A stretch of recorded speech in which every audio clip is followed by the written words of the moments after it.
쉿, 똑똑해 보이고 싶다. 9월 5일 월요일 오늘의 뉴스 시작합니다. 저는 장도수 PD. 저는 윤 PD입니다. 비가 너무 많이 와서 지금 추워 스튜디오가. 안 춥냐? 적당합니다. 아무튼 비 피해 없으시길 바라면서 헤드라인 갈까요? 첫 번째 뉴스, 한 번도 경험하지 못한 흰남노. 두 번째 뉴스, 국민의힘 어게인 주호영. 세 번째 뉴스, 이재명 검찰 출석 앞둔 민주당. 네 번째 뉴스, 정의당 비례대표 총사퇴는 막았지만. 다섯 번째 뉴스, 조두순보다 더한 김근식이 온다. 여섯 번째 뉴스, 고르바초프 장례식에 안간 푸틴. 마지막 뉴스, 택시 기본요금이 4,800원. 오뉴래. 자, 첫 번째 뉴스. 한 번도 경험하지 못한 흰남노. 지금 태풍 흰남노가 북상하고 있다는 뉴스가 계속 있고, 오늘을 보니까 오전부터 방송사에서 특보 계속 때리더라고. 우리도 계속 연결하고 있습니다. 그거 알지? 태풍 이름은 각 나라에서 제출한 이름으로 하는 거. 흰남노는 라오스에서 제출한 태풍 이름이야. 라오스 캄무안 주에 있는 국립공원 이름이야. 그러니까 우리나라로 치면 약간 어린이 대공원? 아이씨, 그거 국립공원이야? 지리산, 북한산 이런 느낌 아닐까?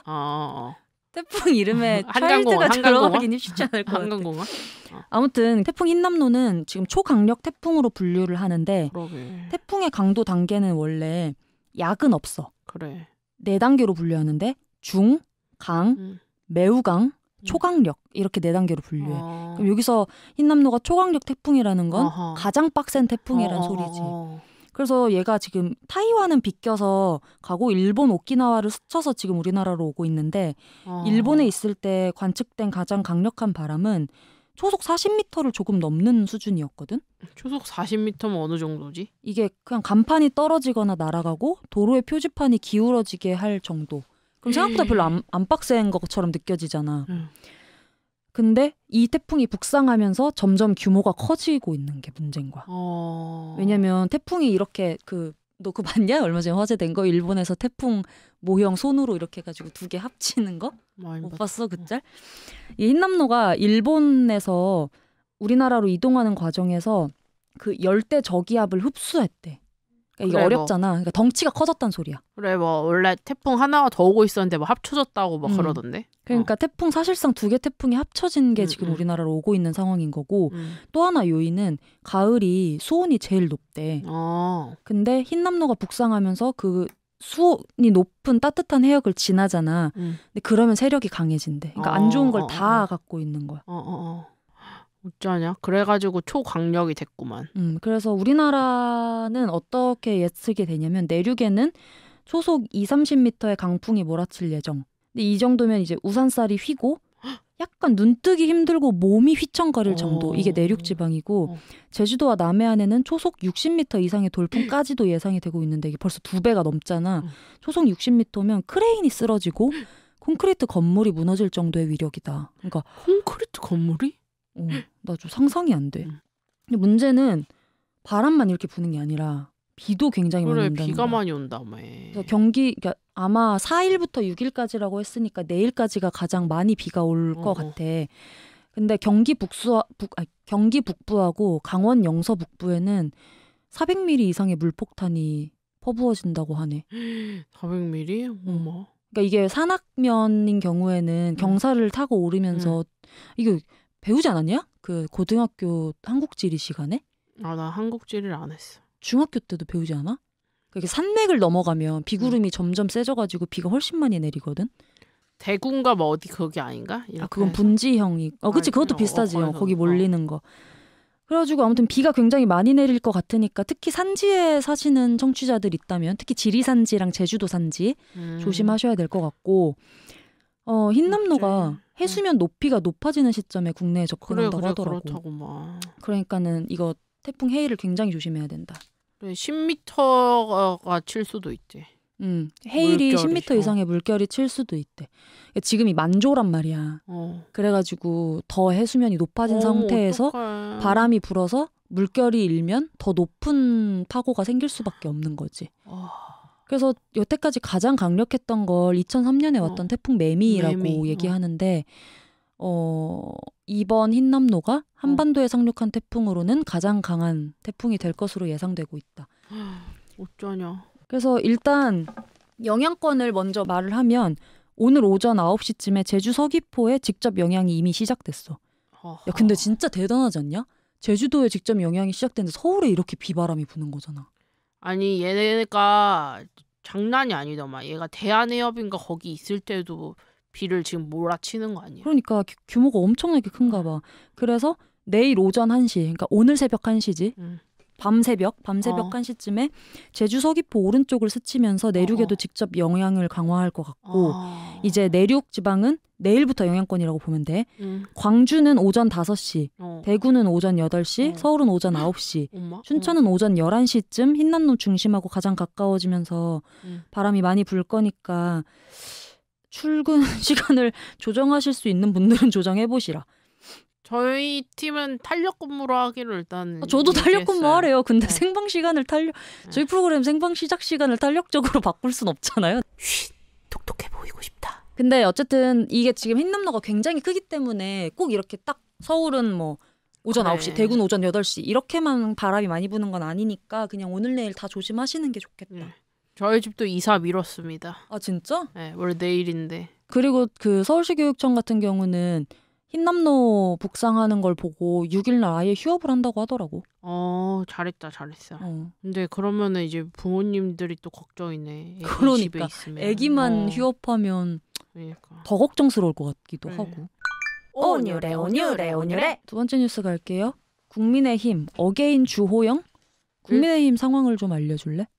일단 국민의힘은 지금 비대위의 비대위가 됐다. 그러니까 비비대위가 지금 된 상황입니다. 일단 국민의힘이 오늘 오전 전국위원회를 열어서 추석 전에 새로운 비상대책위원회를 만들기로 당원 개정이 끝난 상황이다. 이게 간단하게 설명하면 이번 비대위가 무효라고 법원에서 판결이 나니까 그럼 다른 비대위 만들 거야 이러면서 이제 만든 비대위지. 그러니까 이게 비상대책위원회 지금 무효라고 말하는 비상대책위원회가 이 과정에서의 문제가 있었다고 법원에서 이야기를 하니까 그럼 우리가 다시 절차를 밟을게. 이 절차를 클리어하게 하면 되겠구나라고 해서 당원을 다시 개정을 한 것이다라고 생각하면 되고 그리고 바로 오늘 오후에 곧바로 상임 전국위를 열어가지고 당의 상황이 지금 비대위 전환이 필요한 비상 상황이라는 걸 유권 해석을 내릴 예정이다. 왜냐하면 법원에서 이게 비대위로 가야 되는 비상 상황이라고 인정을 하지 않았었기 때문에 이게 비상 상황이다라고 유권 해석을 내리면서 이 과정을 클리어하게 한다라는 이것도 일환이다라고 보면 됩니다. 왜냐하면 그 전에는 이거는 비상 상황까지는 아닌데 막 이렇게 왔다 갔다 막 했는데 이렇게 얘기를 한다. 그러니까 즉 이렇게 되면은 당원이 개정됐기 때문에 새 비대위를 꾸리는 게 이제 절차적으로는 뭔가 절차적으로 타당하다. 절차적으로는 괜찮아 보이는 것처럼 이제 얘기되고 이 절차에서의 또 클리어하는 걸 보여주기 위해서 오늘 오전에 권성동 원내대표하고 주호영 비대위원장을 비롯해서 비대위원 전원이 이제 5일 사퇴를 했습니다요. 사퇴를 했어요. 그러니까 그 전에는 최고위원들이 사퇴를 뭐 했느니 마느니 뭐 이런 거에서 또 문제가 있어가지고 이번에는 아예 사퇴를 하면서 사실상 현 비대위가 해산이 된 것이다라고 이야기를 하면서 즉 국민의힘은 추석 전에 새로운 비대위 출범을 준비를 마치겠다라고 구상을 하고 있는 것이다. 3일 남았는데? 그래가지고 그러면 당장 이 새 비대위원장 누가 되느냐 이게 뭐 관심이 나오고 있는데 지난번에는 주호영이었지. 그런데 또 다시 주호영이 다시 나온다라는 얘기가 있어가지고 그럼 뭐야 달라지는 게 비대위원들밖에 없는 거야? 이제 권성동 의원은 오늘 오전 국회에서 기자들이 만났을 때 주호영 위원장이 다시 임명되는 것입니까? 뭐 이렇게 질문했을 때 일단 오늘 발표는 없다. 목요일에 전국위원회가 있기 때문에 수요일 오후 늦게나 목요일 오전에 발표하겠다라고 이야기를 한 지금 상황이다. 아주 물밑 작업이 장난 아니겠는데 국민의힘에서는? 그런 상황이고 근데 주말 동안에 또 화제가 된 사람이 또다시 이준석 전 대표의 기자회견이었는데 이거 영상 봤어. 여기 보면은 발언이 사실 굉장히 좀 센 편입니다요. 대구에서 했지? 사실상 대구가 이제 보수의 표밭이지. 교수의 표밭에서 지금 홍준표가 시장이지. 이준석 전 대표가 일요일에 그 김광석 거리에서 기자회견을 열었고 여기에서 이야기를 했는데 일단 가장 큰 멘트로는 국민에게는 윤석열 정부를 지적할 자유가 있다. 거의 말만 들으면 야당이야 지금. 윤석열 정부를 지적할 자유가 있다면서 대구 시민들을 향해서 죽비를 들어야 한다라고 강조를 했다. 대구 시민들이요. 죽비를 들어라라고 했습니다. 약간 육모방망이 같은 느낌이야. 죽도 같은 거 아니야? 불교에서 수행자를 이거 소리 막 센 거다. 이게 도덕 선생님들이 들고 다니는 거. 이걸로 맞아봤어. 이거 막 맞아봤어. 소리 엄청 빡센 거 이렇게 막 빡빡 막 이런 거. 한문 선생님이 갖고 다니는 거. 아무튼 대구 시민들이 죽비를 들어야 한다. 죽비를 들어야 한다. 목소리를 높였다. 이러면서 뭐라고 했냐면은 지금 국민의힘 상황이 그때 탄핵 사태 때보다 더 위험하다. 박근혜 탄핵 사태 때보다? 탄핵 사태 때보다 더 위험하다고 얘기하면서 그러니까 사람들의 말을 막으려고 한다고 비판을 했다. 정말 강도 높게 비판했구나. 그러면서 여기에서 또 하나 있는 게 사자성어만 보면 흥분하는 우리 당 의원들을 위해서 작금의 상황을 표현하자면 지록 위말하면서 이른바 윤핵관이 사슴을 가리켜서 말이라고 할 때 왜 초선 의원들이 그것을 다퉈서 추인하며 사슴이라고 이야기한 일부 양심 있는 사람들을 집단 린치하느냐라면서 윤핵관과 초선 의원들을 모두 비판했다. 이게 지난번에 우리가 얘기했지만 그치. 초선 의원들이 지금 윤석열 편을 들고 있고 맞아. 오히려 중진들이 윤석열을 비판하고 있기 때문에 이런 얘기를 한 거구나. 그렇게 얘기하면서 사자성어만이라고 막 얘기했을 때 우리가 생각했을 때 양두구육을 생각하면 돼. 그러니까 양두구육이라고 얘기했었잖아. 이준석이. 그렇지. 그 얘기를 사자성어만 보면 흥분하는 거기에서 나온 것이다.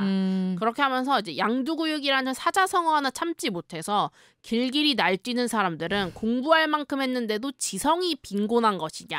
반지성주의? 지성이 빈곤한 것이냐. 아니면 각하가 방귀를 뀌는 때에 맞춰서 시원하시겠다고 심기경호하는 사람들이냐라고 이야기를 했다. 엄청 빡세다.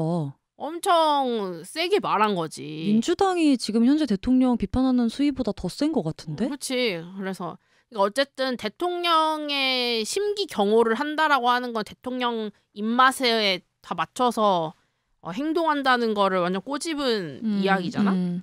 그러면서 발언 도중에 또 한 번 또 울먹거리는 또 모습이 또 차올랐어? 포착이 됐고 그러면서 이 전 대표는 국민의힘이 새로운 비대위 만드는 것도 법원의 판단에 반한다고 다시 비판을 하면서 국민의힘의 내용에 빠진 원인이 윤핵관 때문이다라고 다시 한번 또 지목을 했습니다. 윤핵관 진짜 싫어하나 보다.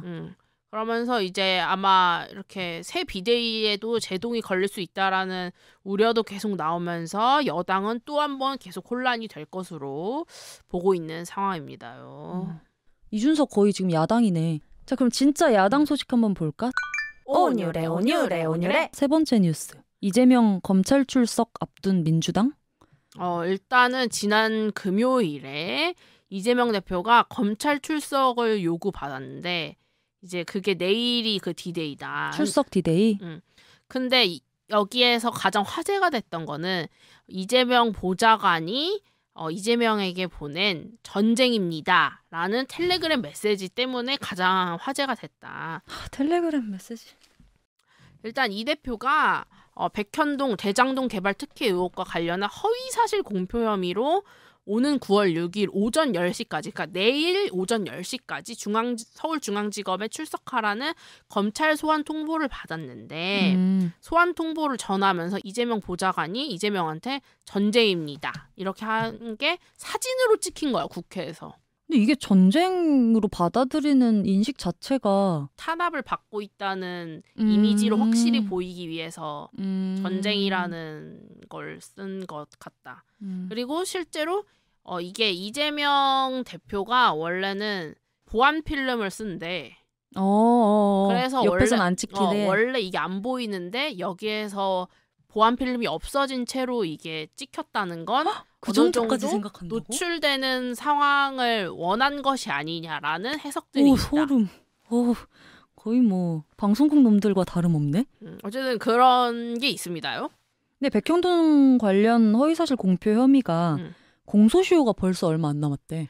왜냐면은 그 선거법 관련한 시효가 9월 9일까지란 말이야. 그러니까 이게 원래 공소시효보다 더 짧지. 선거법 관련은 단기시효여서 내가 알기로 6개월인 걸로 알고 있거든.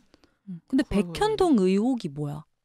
일단은 검찰이 지난해 대선 당시에 이 대표의 발언을 문제 삼고 있는 게 있는데 총 3가지가 있다. 일단 첫 번째는 백현동 개발사업 특혜 의혹과 관련해서 토지 용도 변경을 국토부가 협박을 했다라는 발언인데 그러니까 이때는 박근혜 정부 시절이야. 이재명은 이제 시장 시절이었고 성남시장 시절이었고 그래서 이 토지 용도 변경을 국토부에서 해주라고 했는데 이걸 이제 성남시장일 당시에 나는 이걸 협박이라고 생각을 했다. 협박을 받았다라고 얘기했구나 이재명이. 난 협박이라고 생각을 했다라고 하는 건데 경찰은 국토부의 협박은 없었다고 판단하고 있는 것이 하나 있다. 그래서 허위사실. 이게 하나가 있고 두 번째는 대장동 개발 당시 초과이익 환수 조항이 빠진 것과 관련해서 이야기가 나오고 있는데 어려워 쉽게 얘기해줘.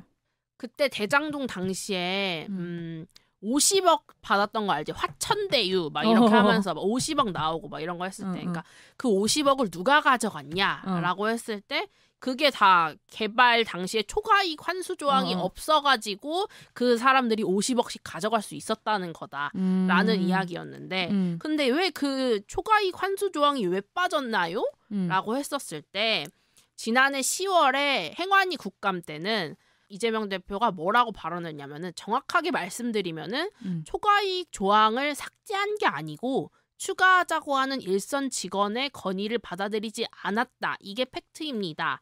라고 했는데 이틀 뒤에 국토위 국정감사에서는 발언이 바뀌었어. 건의를 받았는지 제안했는지를 제가 모른다니까요.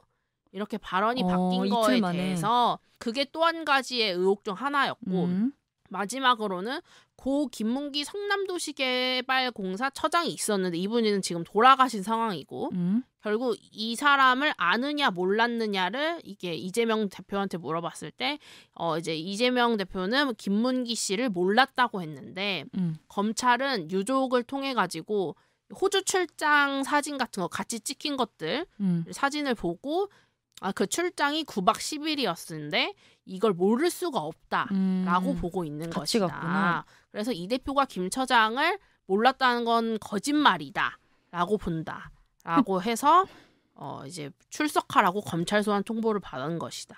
내일 오전 10시인데 이재명이 검찰 출석할까? 일단 오늘 의원총회에서 이 대표가 검찰 출석을 하느냐 안 하느냐를 놓고 논의를 했는데 일단 결론적으로는 아마 내일 출석을 안 할 것으로 보고 있고 진짜? 할 것을 보고 근데 여기에 대해서도 막 논의들이 많았지. 정치적으로나 법적으로 손실이 적은 쪽을 선택해야 되는 거 아니냐. 왜냐하면 어쨌든 제1야당의 대표잖아. 그리고 됐지. 포토라인에 선다는 것 자체가 뭔가 범죄가 있는 사람처럼 보이기 너무 쉬운 거니까 이제 거기에서 엄청 생각을 많이 했겠지. 근데 법조계 출신들은 뭐라고 했냐면 당당히 나가서 잘못 없다는 걸 보여줘야 된다. 그래 떳떳하면 나올 수 있다. 라고 이야기했는데 민주당도 여기에 대해서는 이거는 야당 탄압이다. 그리고 정치 그렇게. 보복이다. 그래서 우리 맞서 싸울 거다. 이렇게 해서 그래서 전쟁입니다. 라고 이야기했고 국민의힘은 그래 그럼 의혹을 해소하려면 님이 그렇게 클리어하다고 하면은 소환에 응해서 성실히 조사를 받으세요. 그러니까 결투에 응하세요 이거네. 그렇게 했는데 결과적으로는 내일 출석하지 않을 것으로 보인다. 라고 합니다요. 민주당은 그러면은 이재명 검찰건 말고는 다른 이슈는 없어? 일단 검찰 출석 요구를 받았을 때 민주당에서 제일 크게 말했던 게 지금 출석 받은 사건이 계속 서면으로 응하고 있는 사건이었는데 응하고 있는 와중에 출석을 하라고 했다는 게 너무 정치적으로 의도적이다라고 본단 말이야. 지금 이렇게 서면으로 다 하고 있었는데 갑자기 왜 나오라 그래? 약간 이런 거구나. 그러니까 9월 9일에 공소시효 끝나는데 9월 6일에 나오라고 하는 것 자체가 너무 의도가 있는 거 아니야? 곧 공소시효 끝나는데 나오라고 해서 포토라인에 세워서 나 범죄자처럼 만들려고 하는 그런 저의가 있는 거 아니야? 이렇게 생각할 수 있잖아. 그래서 여기에 대해서 민주당은 그러면은 우리가 이거 조사 받을게. 조사 받는다고 쳐. 그러면은 우리는 김건희 여사를 특검하는 거를 우리도 추라이하겠어. 아, 딜을 치는구나. 그러니까 이제 김건희 여사 관련해서 각종 의혹들이 있는데 가장 큰 것으로는 일단 오늘 오후 1시에 민주당에서 고발한 건이 하나 있다. 윤석열 대통령을 고발했지. 그렇다. 그러니까 김건희 여사가 연루된 도이치모터스 주가 조작 의혹 사건이 있는데 여기에서 허위사실 공포 혐의로 윤석열 대통령을 검찰에 고발했다. 그러니까 이게 그거잖아. 도이치모터스 주가 조작 사건에 김건희 여사가 직접 개입하지 않았고 위임한 사람이 그렇게 개입한 거다라고 했는데 김건희 여사가 직접 투자했다는 증거들이 나와서 그럼 윤석열 대통령이 우린 직접 연루된 거 없다라고 한 게 니네 거짓말한 거 아니냐라는 그치. 식으로 해서 고발을 했던 거지. 그치. 그래서 지금 고발을 한 상태고 어쨌든 민주당에서는 맞불 작전으로 내가 하면 너네도 해라. 그러니까 우리 결투 이재명 당 대표 내보낼 테니까 너희도 김건희 여사 내보내 약간 이런 느낌인 거지. 오케이, 그럼 다음 뉴스 갈게. 오뉴래. 드디어 정의당 소식을. 정의당 소식을 하게 됐어. 처음으로. 네 번째 뉴스. 정의당 비례대표 총사퇴 막았지만. 이거에 좀 대충 이야기를 좀 알려줘야 될 것 같아. 총사퇴를 아예 모르고 있는 사람들이 있을 거야. 그래, 정의당은 워낙 또 소수정당이고 하니까. 그러니까 뭐냐면 정의당도 난리가 난 건데 일종의 정의당이 사실 총선에서 대선에서는 말할 것도 없지만 어쨌든 패배를 했잖아. 그렇지. 정의당은 근데 선거에서 진 것뿐만 아니라 진보 정당의 가장 큰 무기인 도덕성에도 흠집이 간 상황이라고 전문가들이 보고 있는데 이게 왜냐면 정의당 내에서 2번의 성폭력 피해를 입었다고 호소했던 강민진 전 청년 정의당 대표가 있었어. 그래. 기억나지? 근데 이 사람이 지난 30일에, 그러니까 8월 30일이지, 2차 미투 폭로에 나선 거야. 근데 이게 당 전체가, 그러니까 정의당 전체가 성폭력 사건을 은폐하고 축소하려고 했다라고 비판을 한 거지. 그러니까 정의당 이대로 괜찮냐, 이거 쇄신해야 되는 거 아니냐, 당이 다 썩었다라는 비판이 있으면서 그거에 책임지는 차원에서 비례대표 총사퇴를 하겠다라는 얘기가 나왔고 이거를 당원 총투표에 붙인 거야. 역사상 유례 없는 일이래. 그래서 당원들이 정의당원이라면 모두 투표를 했어야 돼. 비례대표 5명이거든 정의당이. 5명을 총사퇴시키는 방안에 대해 찬성하느냐 반대하느냐. 결과가 이미 나왔거든. 어떻게 됐어? 결과는 어쨌든 반대가 59.25고 총사퇴 찬성이 40%대였기 때문에 총사퇴는 하지 않게 됐어. 근데 이게 좀 문제가 많았지. 왜냐면 지금 정의당이 가지고 있는 의석수는 총 6개거든. 국회에. 심상정 의원 빼고 5명은 비례대표란 말이야. 우리한테 익숙한 류호정, 장혜영을 포함해서 강은미, 배진교, 이은주 이렇게 5명이 있는데 이 사람들을 사퇴시키는 게 무슨 의미냐. 그래. 심상정은 가만히 있고 이 비례대표 5명만 사퇴시키는 게 무슨 의미냐라는 비판이 있었어. 이게 참된 쇄신이 맞느냐라고. 그래, 어차피 비례 뽑으면 그 뒤에 6번부터 쭉 올라오는 거지. 그럼 다시. 비례대표 같은 경우는 그 뒷번호를 받았던 사람들이 그대로 국회의원이 되거든. 그러니까 1번부터 5번이 지금 비례대표면 이 사람들이 총사퇴하면 그 당시에 6번부터 10번을 받았던 사람들이 그대로 올라가는 거야. 그러니까. 이게 무슨 의미가 있어? 라는 아마 그런 생각으로 다들 반대를 누르지 않았을까라고 추측을 해보는 상황.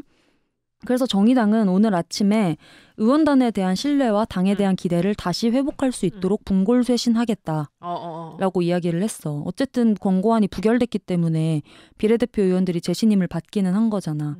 근데 이게 결과만 보면 부결인데 결국 총사퇴의 41%는 찬성을 했다는 거거든. 그러네.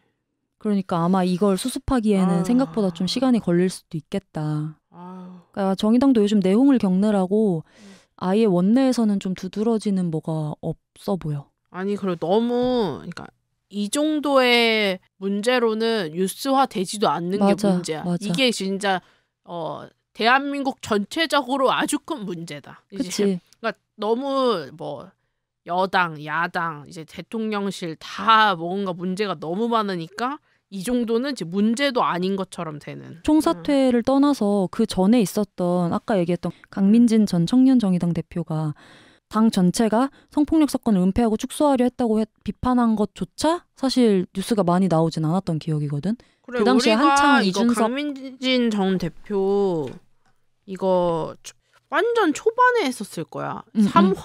2화? 이때 그 이후로는 우리도 모르고 지났으니까. 그러니까 이거가 이제 윤 PD 말대로 이제 이 정도는 뉴스가 안 되나 보지. 그러니까. 뭐 맨날 울고 뭐 그러니까. 그래야 뉴스가 되는지. 아무튼 정의당도 지켜봐야 하겠다. 어떻게 분골쇄신을 할지. 온유래. 5번째 뉴스. 조두순보다 더한 김근식이 온다. 아, 조두순보다 더하다고? 조두순이라고 하면 이제 우리가 거의 쓰레기 중에 쓰레기 상쓰레기를 얘기하는 말인데 조두순보다 더한 김근식이 온다라는 얘기에서 예측하다시피 김근식도 아동 성폭행범이야. 근데 나 처음 들어본 것 같아. 나도 이번 뉴스 보면서 처음 들어봤던 것 같은데 이 김근식이 누군지를 설명해 줄게. 이미 미성년자 강간치상죄로 2000년부터 5년 6개월을 복역했어. 강간치상죄가 뭐냐면 강간 플러스 사람을 다치게까지 한 거지. 그래서 2000년부터 5년 6개월을 복역했기 때문에 출소를 이미 했겠죠? 2006년 5월에 출소를 했어. 그리고 지금 왜 나오냐면 근데 이 사람 얘기가 왜 또 나오냐면 출소하고 16일 만에 초등학생을 상대로 한 성범죄를 시작해서 인천과 경기 일대에서 4개월 동안 미성년자를 11명 성폭행했어. 그래서 내가 여기까지 읽고 여기다 썼다니까 원고에다 이 씨발 새끼라고. 이런 새끼도 살아가네.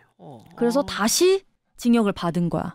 그 당시에 15년형을 선고받았기 때문에 이제 따지면 다음 달에 출소를 한다는 소식인 거지. 와, 이런 놈도 15년형밖에 안 받고 나온다고? 그러니까 김근식이 그때 이미 전과 19범이었대. 그래서 지금 형법상으로는 징역형이 50년까지 가능해. 그랬으면 이렇게 일찍 안 나왔겠지. 이게 보면은 우린 지금 형법을 알려줄게. 유기징역은 1개월 이상 30년 이하로 한다. 단 형을 가중하는 때에는 50년까지로 한다라고 규정되어 있어. 근데 이 당시는 2006년이잖아. 2006년에는 유기징역은 1개월 이상 15년 이하로 한다. 단 유기징역 또는 유기금고에 대해 형을 가중하는 때에는 25년까지로 한다라고 규정이 되어 있었던 거야. 여기서 눈치챌 수 있지. 25년까지는 가능했어. 근데 15년을 받은 거잖아. 그래서 이 당시에 솜방망이 처벌이라는 얘기가 있었대. 몇 명의 인격을 이렇게 짓밟은 놈을. 그럼 일단 출소하는 거는 일단 정해진 상황이고. 빼박. 이 사람이 재범을 안 할 거라고는 생각이 안 되는데 이 사람 무조건 재범 무조건 우려가 되는데. 그치. 지난번에도 16일 만에 범행을 저질렀으니까.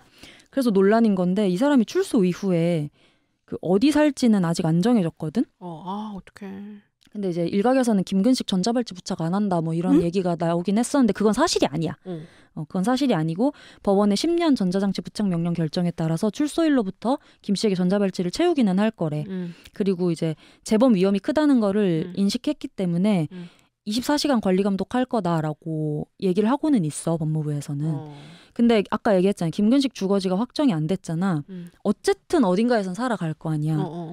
그래서 경찰은 주거지가 확정되면 인근에 CCTV를 추가 설치하고 순찰 인력을 보강하겠다고 얘기를 하고 있어. 그리고 이제 여성가족부는 김 씨 출소일에 김 씨의 김근식의 사진과 실거주지 등 신상 정보를 이거 너 써본 적 있지? 성범죄자 알림이 이 사이트에 공개를 하겠다라고 했는데 여기서 또 하나 문제가 나오지. 성범죄자 알림이에 공개를 하는 거는 오케이 그래. 가능한데 고지는 할 수 없다 이거야. 그래. 이거 두 개의 차이를 알겠어? 이거 막 그거 아니야? 이거 캡처해가지고 뿌리는 것도 범죄라고 했었는데. 그것도 맞는데 그치? 그거는 이거랑은 별개고 공개되고 공개는 하는데 그러니까 이 사람이 여기 올렸습니다라고는 공지 못한다는 거지. 그러니까 만약에 김근식이 우리 옆집으로 이사를 왔어. 그래도 여성가족부나 정부 차원에서 나한테 메시지는 안 주는 거야. 내가 들어가서 보기 전까지. 내가 옆집에 이사 왔네. 혹시 김근식인가? 하면서 들어가서 확인해보면 확인은 할 수 있는데 열람은 가능한데 알아서 나한테 이걸 주진 않는다는 거지.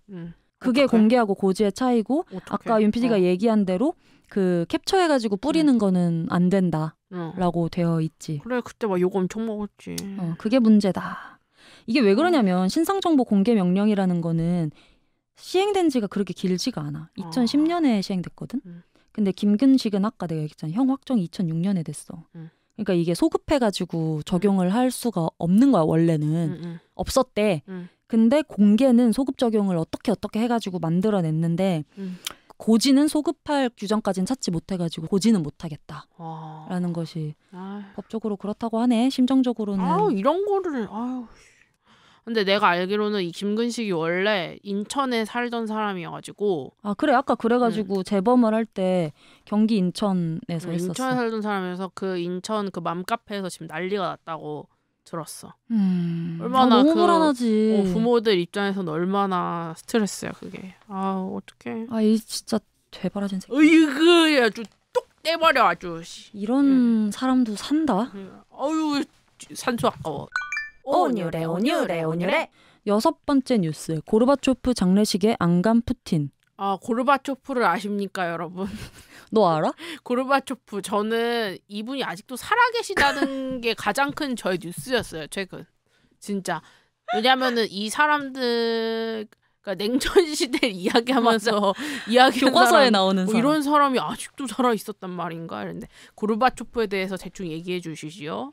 고르바초프는 그냥 쉽게 얘기하면 옛날에 소련이란 나라가 있었잖아. 그래. 러시아의 전신이라고 봐야 될까? 소비에트 연방. 소비에트 연방이 있었는데 그 소비에트 연방의 최후의 공산당 서기장이고 초대 대통령이었어. 초대이자 마지막 소비에트 연방의 대통령이었던 사람이야. 그러니까 이 말은 뭐냐? 소련이 무너지고 냉전 체제가 종식되고 러시아라는 국가가 세워지기에 일조를 한 사람이다. 이 사람 같은 경우는 이제 평가가 좀 갈리지. 러시아 내부에서도. 왜냐면 공과가 있구만. 공과가 있다기 그건 가치관 따라 좀 다를 것 같아. 그러니까 러시아가 우리 세계 최강 소련이었는데 네가 우리나라를 망가뜨렸어라고 보는 입장도 있고 그래. 이 사람은 평화의 수호자다라고 보는 직선도 있는 거야. 그러니까 공과랑은 좀 다르지. 근데 고르바초프 전 대통령은 그 냉전을 평화적으로 종식한 주역으로 평가받거든. 대외적으로. 그래.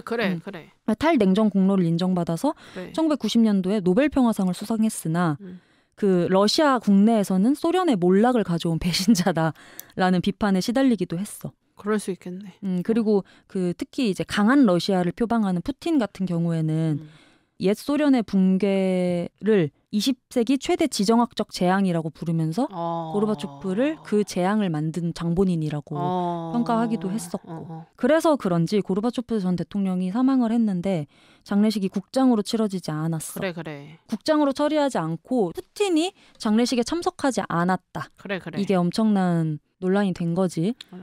근데 푸틴은 자기는 그냥 사적으로 그 장례식 전에 미리 조문했다. 라고 얘기를 하고 있고 중요한 거는 그냥 국장이 아니었다. 그러니까 그래. 현재 러시아가 이 고르바초프의 업적을 어떻게 보는지가 좀 여실히 드러난 결정이었다. 이렇게 보면 될 것 같아. 러시아가 보는 입장이야, 푸틴이 보는 입장이야 이거. 뭐 같지 않을까? 그러니까. 지금 러시아 이퀄 푸틴이니까. 그러니까. 근데 어쨌든 푸틴 대통령은 업무상 일정 때문에 참석하지 못하게 된 거지. 이게 뭐 정치적 의도를 가지고 있는 건 아니다. 우린 장례식이 있기 전에 그 고르바초프 전 대통령의 빈소가 있는 병원에 개인적으로 찾아가서 조문했다. 이렇게 얘기를 하고 있어. 어쨌든 여러분 고르바초프 선생님 아직도 살아계셨었습니다. 고르바초프라고도 하고 고르비라고도 하거든요. 그 약간 아마 이 얘기하면 알 거야. 이마에 그 빨간 점. 붉은 반점 있는 이분인데 나도 사실 너무 옛날 사람이라는 이미지가 있어서 아직까지 살아있었다는 게 놀랍긴 해. 온유래.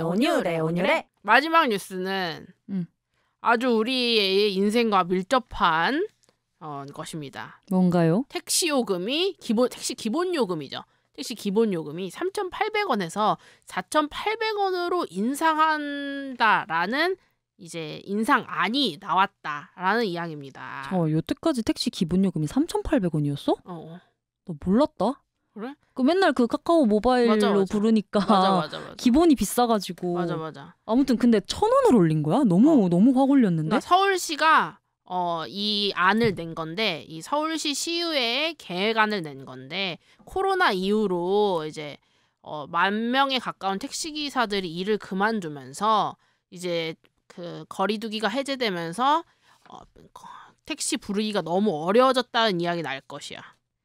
밤에 택시 부르면 안 잡히는 거 알지? 알지. 걸어가는 게 오히려 빨라. 그런 상황이었는데, 그러니까 이제 공급 유인책으로 이제 이런 걸 냈는데, 일단 내년부터 택시 기본 요금을 3,800원에서 4,800원으로 1,000원을 올리고 심야 할증도 밤 10시부터 하겠다는 내용이다. 할증 10시부터 한다고? 그러니까 원래는 밤 12시부터 이게 할증이 시작됐잖아. 근데 이걸 밤 10시부터 적용을 하는 걸로 이야기를 했고, 너무해. 그리고 원래 기본 요금이, 그러니까 원래 2km였던 기본 거리도 1.6km로 단축될 가능성도 이제 이야기를 했다. 그러면서 기본 요금도 올리고? 응. 진짜 최악이다. 근데 이제 여기에 대해서 이제 사용자들은 이제 돈도 올라가고 거리도 짧아지고 할증도 더 많아지고, 그러니까 돈만 너무, 더 털리는 거지. 너무 짜증이 사용자들은. 나잖아. 그런데 이제 이거를 요금 인상으로 택시 공급을 늘리려고 하는 거거든. 그러니까 왜냐면은 택시 기사들이 그 거리두기 해제되기 전에 코로나 기간 때 엄청 많이 관두고 그리고 이게 100% 달려도 기름값이나 이런 게 너무 비싸고 하면서 다 관두고 아예 그냥 배달로 넘어가시는 분들도 많고 이렇게 됐대. 그래가지고 이런 건 인센티브로 해서 공급을 늘리려고 하는 건데, 사실 이게 얼마나 될지는 잘 모르지. 그러니까 차라리 이걸 근본적으로 공급 확대를 하기 위해서는 뭐 다른 방안들을 병행을 해야 되는 거 아니냐라는 이야기가 나오지. 뭐 산업금 제도 같은 거 그런 것들이 법적으로는 금지됐는데 여전히 성행되고 있고 하니까 그런 것들이 문제가 있다라고 하는데, 일단 만약에 이게 시의회에서 통과가 된다고 하면은 아직 통과 안 됐어? 이거 내년 2월부터 하려고 이제 이거 안을 올린 거란 말이야.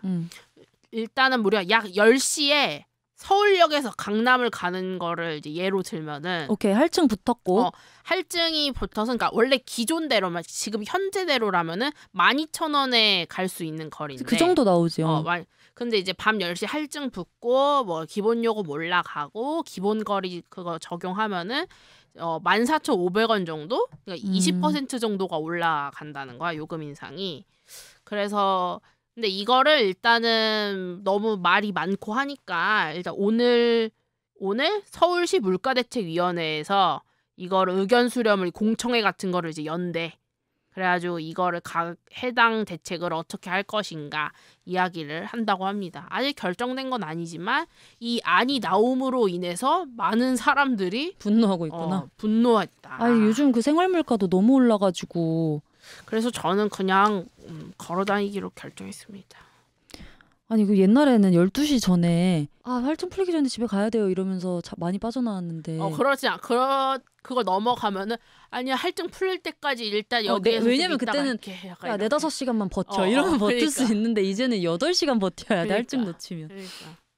온유래. 좋은 소식이 없어? 그래서 새로운 소식은 있습니다. 새로운 소식. 그래, 우리 이제, KBS 속보 나왔던 거 하나 얘기해줘. 그 전국 노래자랑 MC가 송혜수 선생님이 돌아가시고 나서 누구랄까 엄청 고민했었는데 희극인 김신영 씨가 되었다. 네, 방송인 김신영 씨로 이제 되고 나서 대구에서 처음으로 전국 노래자랑 녹화를 했는데, 그거 해야지. 오키도키. 고향 맞네? 대구가 자기가 이제 나고 자란 곳이고, 그리고 과거에 7살 때 김신영 씨가 아버지하고 전국 노래자랑에 진짜? 나갔었는데 내가 지금 MC를 맡아서 금이환영한 기분이 든다. 너무 감동 스토리다. 라고 이야기하면서 송혜 선생님 뜻을 본받아서 열심히 최선을 다하겠다라고 이야기했다고 합니다요. 나는 이 뉴스가 굉장히 놀라우면서도 기뻤던 게 방송가가 사실 한 20년 전 사람들을 거의 그대로 쓰고 있다라고 봐도 과언이 아니잖아. 특히 예능 프로 같은 경우는. 그 이제 선두주자가 SBS가 있는 것 같고.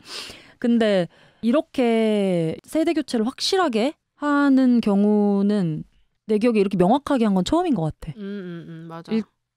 그래서 조금 저한테는 되게 인상적인 뉴스였어요. 사실 아직도 여전히 무도 멤버들이 다 예능계에 다 있잖아.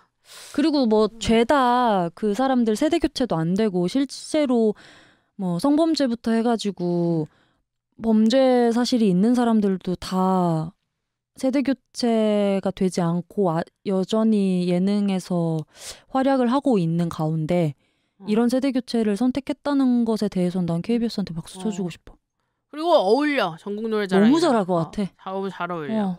그리고 갑자기 전국 노래자랑이 확 젊어진 느낌이야. 맞아, 그러니까 맞아. 다른 프로그램들도 좀 본받았으면 좋겠어. 맞아.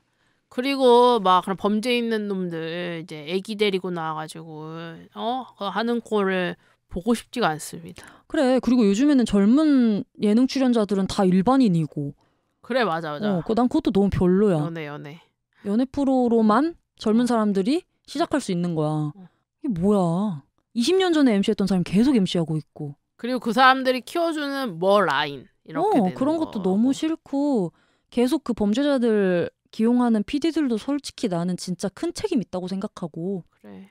어쨌든 모두 각성하고 깨워주는 계기가 됐습니다. 세대교체 합시다. 네. 여러 방면에서. 네네네. 아주 전방위적으로 세대교체가 일어나야 된다고 강력히 주장하면서 인사드립니다. 목요일에 만나요. 목요일에 만나요.